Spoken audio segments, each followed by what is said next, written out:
2024 में जापान ने एक ऐसा रिकॉर्ड तोड़ दिया जो किसी ने एक्सपेक्ट नहीं किया था। पिछले 125 सालों में पहली बार सिर्फ 7,20,000 बच्चे पैदा हुए। हाँ, सिर्फ 7,20,998। ये सिर्फ एक संख्या नहीं है, ये एक नेशन के फ्यूचर की हालत बताता है। और सबसे शॉकिंग बात, ये 9th ईयर है जब कंटिन्यूअसली बर्थ रेट गिरता जा रहा है। सोचो जरा, जापान जैसी एक डेवलप और हाईटेक कंट्री जहाँ सब कुछ प्लान होता है, वहाँ लोग अब बच्चे पैदा ही नहीं कर रहे। स्कूल्स खाली हो रहे हैं, प्लेग्राउंड्स में सन्नाटा छाया हुआ है। जापान में अब ज्यादा लोग रिटायर हो रहे हैं और उनकी जगह लेने वाले नए लोग पैदा ही नहीं हो रहे। ये कोई मॉनेटरी डिप नहीं है, ये एक लॉन्ग टर्म डेमोग्राफिक कोलैप्स है। और एक्सपर्ट्स कह रहे हैं कि अगर ऐसे ही चलता रहा तो जापान का यूथ ऑलमोस्ट एक्सटिंक्ट हो सकता है। मतलब सिर्फ 2 से 3 डेकेड्स में एक पूरी जनरेशन गायब हो सकती है। और ये सिर्फ एक सोशल प्रॉब्लम नहीं है, ये एक इकोनॉमिक टाइम बॉम्ब है। जहाँ दुनिया के कई देश पॉपुलेशन कंट्रोल के चक्कर में है, जापान एक अलग ही फाइट लड़ रहा है अपने लोगों को एग्जिस्ट रखने के लिए। अब सोचो, अगर ये डिक्लाइन ऐसे ही चलता रहा तो क्या होगा। एक्सपर्ट्स का कहना है कि 2070 तक जापान की पॉपुलेशन 30% तक गिर सकती है। आज जो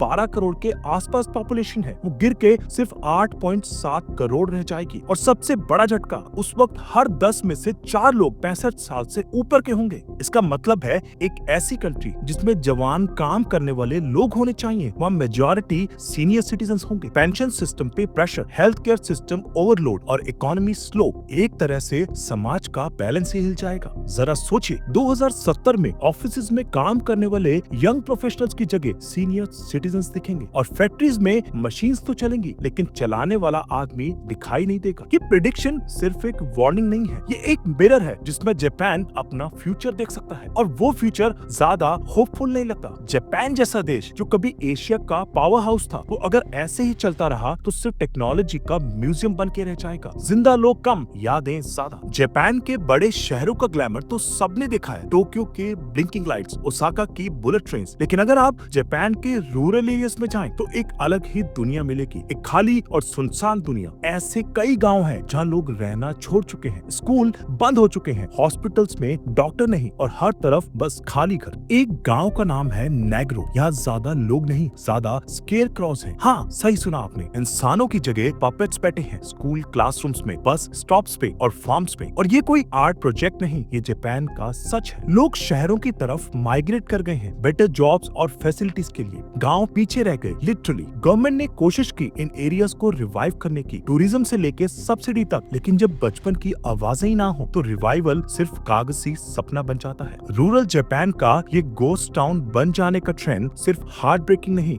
वार्निंग भी है। जब पॉपुलेशन श्रिंक करती है तो सबसे पहले मर जाता है एक कल्चर, एक लाइफस्टाइल, एक लेगेसी। जापान की सरकार समझ चुकी है कि अगर अब भी कुछ नहीं किया गया तो फ्यूचर सिर्फ खाली हॉस्पिटल्स और रिटायरमेंट होम्स का होगा। इसलिए उन्होंने कई तरह के इंसेंटिव्स लॉन्च किए हैं, लेकिन अभी तक रिजल्ट जीरो के आसपास ही रहा है। एक तरफ बच्चे पैदा करने वालों को पैसा दिया जा रहा है, cash bonuses, tax reliefs, free education और चाइल्ड रियरिंग सब्सिडीज। दूसरी तरफ सरकार ने लोगों को शादी के लिए एनकरेज करने के लिए डेटिंग एप्स तक लॉन्च किए हैं। हाँ, गवर्नमेंट बैक डेटिंग एप्स, क्योंकि लोग बिल नहीं रहे तो सरकार मैच मेकिंग में लग गई है। लेकिन यूथ क्या कह रहा है? वो कह रहे हैं शादी करके क्या करें जब जॉब सिक्योर नहीं है और जिंदगी इतनी महंगी है। टोक्यो जैसे सिटीज में एक 1 BHK फ्लैट भी सपने जैसा है। और करियर प्रेशर इतना ज्यादा है कि लोग रिलेशनशिप और फैमिली के बारे में सोचना ही नहीं चाहते। सरकार की पॉलिसी फाइल्स में नंबर्स तो अच्छे लगते हैं, लेकिन ग्राउंड रियलिटी में आज का जापानीज यूथ लाइफ को सोलो जीना प्रेफर करता है। और जब लोग जीने के लिए स्ट्रगल कर रहे हो तो नई जिंदगी लाने का डिसीजन सबसे मुश्किल हो जाता है। जापान के लिए ये सिर्फ पॉपुलेशन का क्राइसिस नहीं है, ये एक टिकिंग इकोनॉमिक टाइम बॉम्ब है। जब काम करने वाले लोग कम होते जाते हैं तो इकोनॉमी को चलाने वाले इंजन की स्पीड भी धीमी पड़ जाती है। अब सोचिए, एक तरफ रिटायरमेंट एज वाले लोग बढ़ते जा रहे हैं जिन्हें पेंशन और हेल्थ केयर चाहिए, दूसरी तरफ जवान लोग कम होते जा रहे हैं जो टैक्स भरते हैं और सिस्टम को सपोर्ट करते हैं। रिजल्ट, सरकार की इनकम कम, खर्चे ज्यादा। लेबर शॉर्टेज इतनी ज्यादा हो गई है कि कई इंडस्ट्रीज में ऑटोमेशन फास्ट अडॉप्ट किया जा रहा है, लेकिन मशीन सब कुछ नहीं कर सकती। स्पेशली केयर इंडस्ट्री में जहाँ सीनियर सिटीजन्स को ह्यूमन टच चाहिए, वहाँ रॉबोट्स काम नहीं आते। सरकार ने इस प्रॉब्लम से निपटने के लिए ट्रिलियन येन के इकोनॉमिक पैकेजेस अनाउंस किए हैं। वेजेस बढ़ाने की कोशिश हुई, वर्क लाइफ बैलेंस प्रमोट किया गया, पर ग्राउंड रियलिटी में इम्प्रूवमेंट स्लो है। और ये सिर्फ जापान तक सीमित नहीं है, दुनिया भर के इकोनॉमिस्ट जापान जापान को एक लाइव एग्जाम्पल के रूप में देख रहे हैं। अगर ये मॉडल फेल होता है तो कई डेवलप्ड नेशन के फ्यूचर भी क्वेश्चनेबल हो जाते हैं। जापान का इकोनॉमिक मिरेकल जो कभी दुनिया के लिए इंस्पिरेशन था, आज सर्वाइवल मोड में है। तो दोस्तों, जापान की कहानी सिर्फ एक देश के गिरती पॉपुलेशन की नहीं है, बल्कि एक मॉडर्न सोसाइटी के कोलैप्स होने का रियल टाइम ट्रेलर है, जहाँ टेक्नोलॉजी है, पैसा है, सुविधाएं हैं, लेकिन लोग नहीं बचे। जब एक देश में नए जन्म होने बंद हो जाते हैं तो सिर्फ बचपन नहीं, पूरा भविष्य ही खत्म होने लगता है। और जापान आज इस भयंकर सच्चाई का सामना कर रहा है। क्या इंसेंटिव्स, रोबोट्स या डेटिंग एप्स इस समस्या का हल बन सकते हैं, या फिर ये सिर्फ शुरुआत है उन प्रॉब्लम्स की जो आने वाले सालों में और देशों को भी झेलनी पड़ेगी? जापान आज हमें एक सबक दे रहा है कि सिर्फ डेवलपमेंट, जीडीपी और ग्रोथ से एक राष्ट्र नहीं बनता। राष्ट्र बनता है लोगों से, और जब लोग ही कम हो जाएं, तो हर चीज, कल्चर, इकोनॉमी और आइडेंटिटी सब कुछ धीरे धीरे गायब हो जाता है। आपका क्या मानना है? क्या जापान अपनी पॉपुलेशन क्राइसिस से उबर पाएगा? नीचे कमेंट करके जरूर बताएं। और अगर आपको ये वीडियो इंसाइटफुल लगा तो लाइक करें, शेयर करें और चैनल को सब्सक्राइब करना ना भूलें। मिलते हैं अगली वीडियो में एक और हैरान कर देने वाले सच के साथ।